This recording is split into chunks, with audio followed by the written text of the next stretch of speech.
Calon Wakil Presiden nomor urut 3, Mahfud MD meyakinkan, Ketua Umum PDI Perjuangan Megawati Soekarnoputri semangat menggulirkan hak angket di Dewan Perwakilan Rakyat, DPR, untuk menyelidiki dugaan kecurangan pemilu 2024. Mahfud menyebut, berdasarkan rapat para ketua umum partai politik pendukung paslon nomor 03, pada tanggal 15 Februari tahun 2024, disepakati untuk mendukung hak angket guna mengoreksi pemilu yang dinilai tidak benar. Saat itu, ujarnya, bukan hanya Megawati yang semangat dan setuju hak angket digulirkan, juga PLT Ketum Partai Persatuan Pembangunan, Mardiono.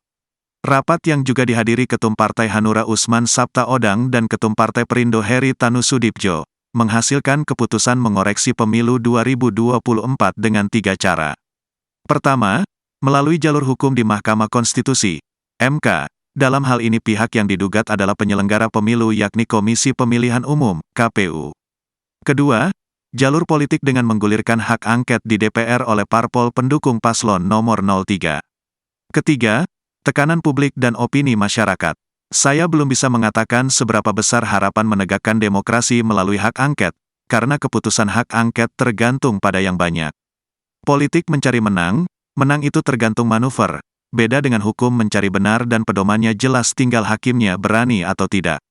Apakah hakimnya terintervensi atau tidak secara politik? Tetapi menurut saya, seberapa besar pun peluangnya harus dilakukan, jelas Mahfud.